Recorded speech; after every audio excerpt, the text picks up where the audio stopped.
1 Coríntios, capítulo 4. Os ministros encarregados dos mistérios de Deus. Assim, os homens devem nos considerar servos de Cristo, encarregados dos mistérios de Deus. Além disso, o que se requer de pessoas assim encarregadas é que sejam encontradas fiéis. No entanto, pouco me importa se sou julgado por vós, ou por qualquer tribunal humano. De fato, nem eu julgo a mim mesmo. Pois, embora eu esteja consciente de que não há nada contra mim, nem por isso me justifico, pois quem me julga é o Senhor. Portanto, nada julgueis antes do tempo, até que venha o Senhor, o qual não só trará à luz as coisas ocultas das trevas, mas também manifestará os motivos dos corações. Então, cada um receberá seu reconhecimento da parte de Deus. O orgulho dos coríntios e a humildade do apóstolo. Irmãos, apliquei essas coisas a mim e a Apolo, por causa de vós, para que aprendais por nosso intermédio a não ir além do que está escrito, de modo que nenhum de vós se encha de orgulho em favor de um contra o outro. Pois quem te faz diferente dos demais? E o que tens que não tenhas recebido? E se o recebeste, por que te orgulhas, como se não o tivesse recebido? Já estais satisfeitos, já estais ricos, sem nós já chegastes a reinar. Quisera eu reinasseis de fato, para que também nós reinássemos convosco. Porque me parece que Deus colocou a nós, os apóstolos, como últimos, como condenados à morte, pois nos tornamos um espetáculo para o mundo, tanto para anjos como para homens. Somos um absurdo por causa de Cristo, mas vós, sábios em Cristo, somos fracos, mas vós, fortes, sois estimados, mas nós, desprezados. Até o presente passamos fome e sede, vestimos-nos de trapos e somos esbofeteados e não temos pousada certa. Cansamo-nos trabalhando com as próprias mãos. Quando somos ofendidos, bendizemos; quando perseguidos, suportamos; quando difamados, respondemos amigavelmente.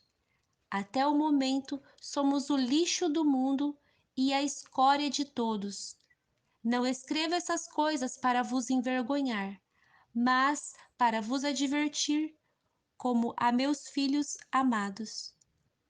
Porque, ainda que tenhais 10.000 instrutores em Cristo, não teríeis, contudo, muitos pais. Pois, pelo Evangelho, eu mesmo vos gerei em Cristo Jesus. Portanto, rogo-vos que sejais meus imitadores. Por isso mesmo vos enviei Timóteo, meu filho amado e fiel no Senhor.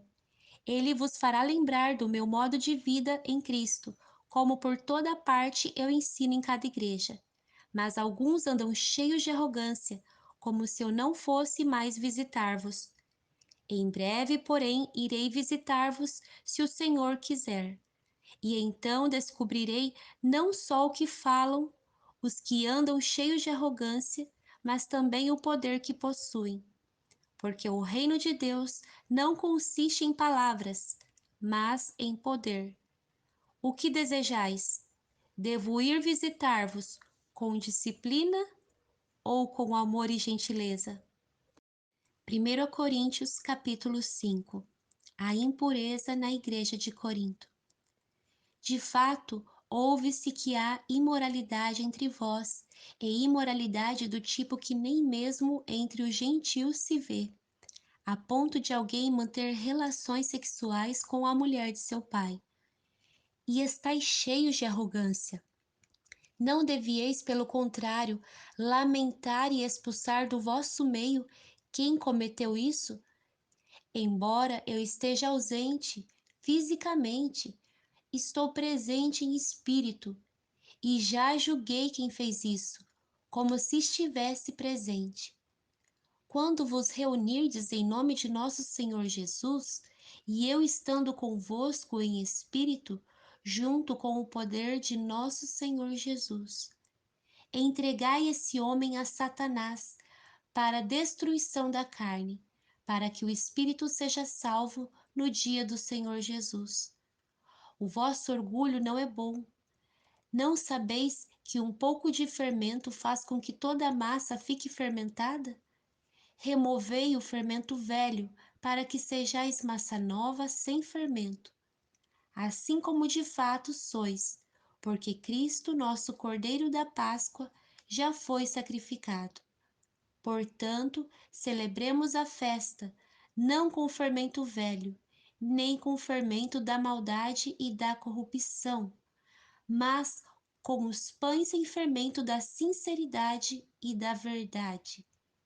Já vos escrevi por carta que não vos associeis com os imorais.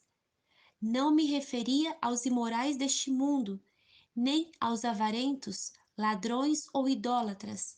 Nesse caso, seria necessário que saísseis do mundo. Mas agora vos escrevo que não vos associeis com aquele que, dizendo-se irmão, for imoral ou ganancioso, idólatra ou caluniador, bêbado ou ladrão. Com esse homem não deveis nem sequer comer. Pois que me importa julgar os que são de fora? Não julgais vós os que são de dentro? Mas Deus julga os que são de fora. Expulsai esse imoral do vosso meio. 1 Coríntios capítulo 6. Paulo critica o litígio entre os irmãos. Atreve-se alguém entre vós, quando há queixa de um contra o outro, a levar a questão para ser julgada pelos injustos e não pelos santos? Ou não sabeis que os santos julgarão o mundo? E se o mundo será julgado por vós, como sois incapazes de julgar as coisas menores? Não sabeis que iremos julgar os anjos? Quanto mais as coisas pertencentes a esta vida. Assim, quando tendes negócios desta vida para serem julgados, constituis como juízes os que são de menos estima na igreja? Digo isso para vos envergonhar. Será que não há entre vós ao menos um que seja sábio para julgar as questões entre seus irmãos? Entretanto, um irmão leva outro irmão ao tribunal, e isso perante os incrédulos. O fato de terdes processos judiciais uns contra os outros demonstra que já estáis derrotados. Em vez disso, por que não sofreis a injustiça? Por que não sofreis o prejuízo? Mas sois vós mesmos que fazeis injustiça e cometeis fraude, e isso contra irmãos. Não sabeis que os injustos não herdarão o reino de Deus? Não vos enganeis. Nem imorais, nem idólatras, nem adúlteros, nem os que se submetem à prática homossexuais, nem os que as procuram, nem ladrões, nem avarentos, nem bêbados, nem caluniadores, nem os que cometem fraudes herdarão o reino de Deus. Alguns de vós éreis assim, mas fostes lavados, santificados e justificados em nome do Senhor Jesus Cristo e no Espírito do nosso Deus. O nosso corpo é membro de Cristo. Todas as coisas me são permitidas, mas nem todas são proveitosas. Todas as coisas me são permitidas, mas eu não me deixarei dominar por nenhuma delas. Os alimentos são para o estômago, e o estômago para os alimentos. Deus, porém, destruirá tanto um quanto o outro. Mas o corpo não é para a imoralidade, e sim para o Senhor, e o Senhor para o corpo. Deus não somente ressuscitou o Senhor, mas também nos ressuscitará pelo seu poder. Não sabeis que os vossos corpos são membros de Cristo? Tomarei os membros de Cristo e farei deles membros de uma prostituta? De modo nenhum. Ou não sabeis que quem se une a uma prostituta torna-se um corpo com ela? Como se disse, os dois serão uma só carne. Mas quem se une ao Senhor é um espírito com ele. Fugi da imoralidade. Qualquer outro pecado que o homem comete é fora do corpo. Mas quem pratica a imoralidade peca contra o seu corpo. Ou não sabeis que o vosso corpo é santuário do Espírito Santo que habita em vós, o qual tendes da parte de Deus, e que não sois de vós mesmos? Pois fostes comprados por preço. Por isso, glorificai a Deus no vosso corpo.